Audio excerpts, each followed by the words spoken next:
Hello and welcome back to our channel news lady. कैसे हैं आप लोग? और सब अच्छे होंगे। बात करें यहाँ पर सीरियल गुम है किसी के प्यार की, तो यहाँ पर एक गलतफहमी और जूही के मन में पैदा हो चुकी है नील को लेकर।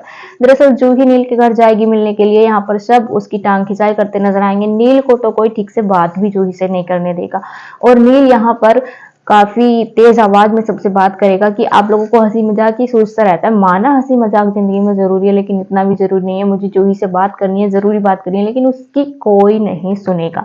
अब यहाँ पर नील की जब बात नहीं हो पाएगी, आधी अधूरी बात होगी, तो वो यहाँ पर अपने क्लिनिक निकल जाएगा। लेकिन यहाँ पर नील की जो भाभी है वो जूही को बताने वाली है। जूही पूछने वाली क्या सच में नील को मुझसे कोई जरूरी बात करनी थी, तो उसकी भाभी यहाँ पर कहने वाली हाँ जरूरी बात तो करनी थी। उसको ये बात करनी थी कि वो तुमसे बहुत प्यार करता है। अब यहाँ पर नील को तो ये बात नहीं करनी थी, नील को कुछ और बात करनी थी। लेकिन यहाँ पर एक गलतफहमी जूही को हो गई है। वो ये सब सुनकर काफी खुश है। भले उसने नील के मुंह से ना सुना हो, लेकिन उसको उसी बात पर विश्वास हो गया। वो जाकर के बताती है उससे, आदिति और उसकी बहन पूछते हैं तो वो सब कुछ बताती है कि बहुत अच्छी फैमिली है, सब हंसी मजाक करते हैं, मुझे बहुत अच्छी लगी। लेकिन अगले ही पल उसका ये भ्रम भी टूटता नजर आएगा जब नील जूही से बात करेगा और यहाँ पर वो बताने वाला है कि उसको शादी ही नहीं करनी।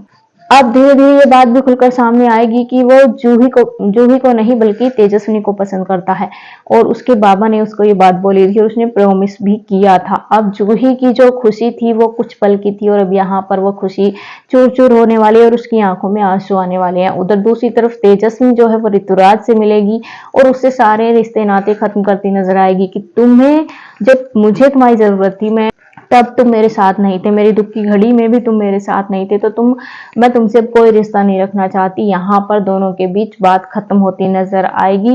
लेकिन अभी भी ये बात नहीं सामने आएगी कि जो ऋतुराज है वो नील का ही भाई है और दोनों एक ही घर में रहते हैं। अब जूही को जैसे ये सब पता लगेगा कि नील क्या चाहता है, तो शादी वाले दिन, दरअसल 2-3 दिन बाद आपको शादी का ट्रैक भी देखने को मिल जाएगा और यहाँ पर शादी वाले दिन जूही जो है वो मंडप में नहीं आएगी, वो घर छोड़कर चली जाएगी। अब यहाँ पर लोक लाज की डर से, समाज के तानों की डर से, अपनी इज्जत के डर से प्रधान फैमिली और चौहान फैमिली दोनों ही ये तय करेंगे कि नील और तेजस्विनी की शादी करा दी जाए।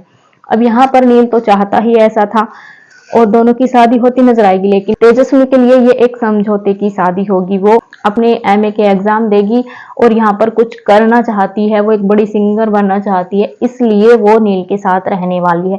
तो आने वाली स्टोरी काफी इंटरेस्टिंग होने वाली है। वेल, आपका क्या कुछ कहना हमें कमेंट में जरूर बताइए और ऐसी लेटेस्ट अपडेट के लिए हमारे चैनल को सब्सक्राइब करें, वीडियो को लाइक करें। मिलेंगे ऐसी एक और नई अपडेट के साथ, तब तक के लिए बाय बाय दोस्तों।